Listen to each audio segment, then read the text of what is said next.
It's tantalizing to ponder what Albert Einstein might make of today's Bank of Japan. Not through the lens of the Nobel laureate's theory of relativity, but his definition of insanity.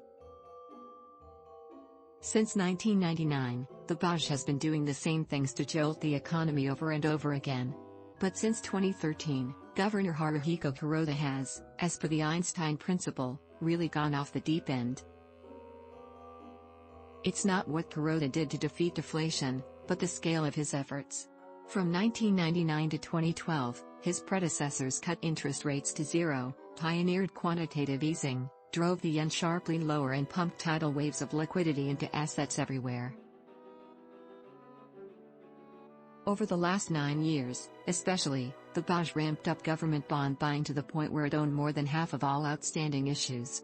Kuroda cornered the stock market via exchange-traded funds.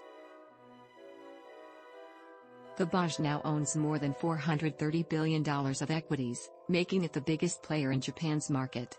Crazy, indeed, to consider the BOJ's balance sheet has long since stopped the size of Japan's $5 trillion of annual gross domestic product.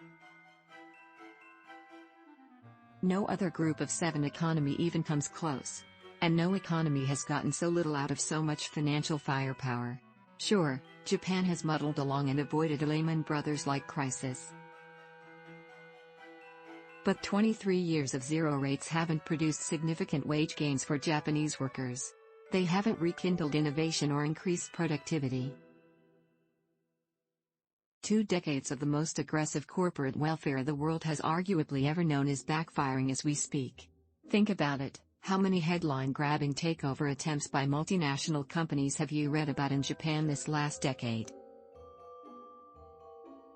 Here you have Tokyo reportedly raising its corporate governance game in that time to give shareholders, in theory, greater say over management.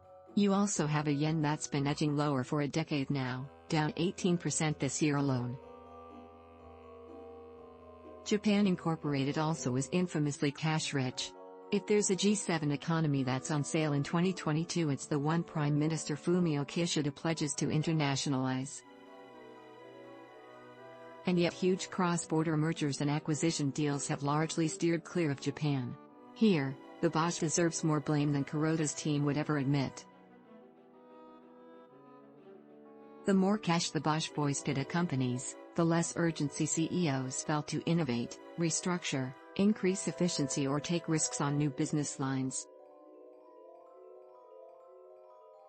Why, in change-averse Japan, would chieftains bother with disruption when the BOJ's punchbowl is overflowing with stimulants 24/7, no strings attached?